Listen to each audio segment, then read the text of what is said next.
Welcome to NS pest control service. ఇక్కడ చూసిన site వచ్చేసి గుంటూరులో చేయడం జరిగిందండి. Anti termite reticulation piping system.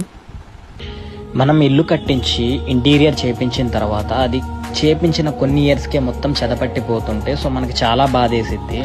So దీనికి పర్మనెంట్ సొల్యూషన్ లేదా అని చెప్పేసి కొంతమందికి డౌట్ ఉంటుందండి. అందుకని ఈ వీడియో అనేది నేను చేస్తున్నాను. ఈ పెస్ట్ కంట్రోలింగ్కి మనం బేస్ నుంచే దీని ట్రీట్మెంట్ అనేది స్టార్ట్ చేయాలి.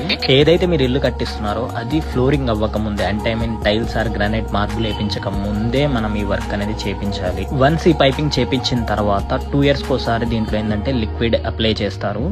ఈ పైప్ కి సన్న సన్న హోల్స్ ఉండడం వల్ల ఒకటి క్లోజ్ అయితే ఇంకొకటి 1 mm కి 1 mm కి గ్యాప్ లేకుండా కూడా హోల్స్ ఉంటాయి వీటికి. దీన్ని అంత స్పీడ్ గా స్ప్రెడ్ చేస్తే దానికంటే అంత ఎక్కువగా స్ప్రెడ్ అయిపోయింది.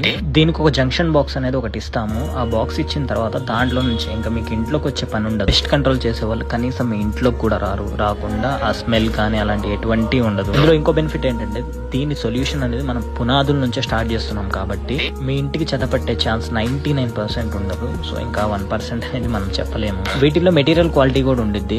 మనం చేపించేది ఒక్కసారే చేపిస్తున్నాం కాబట్టి దీనికి వేసే పైప్ అనేది హెవీ అండ్ స్ట్రాంగ్ చేపిస్తే ఇంకా ఫ్యూచర్లో మీకు ఎటువంటి పని ఉండదు.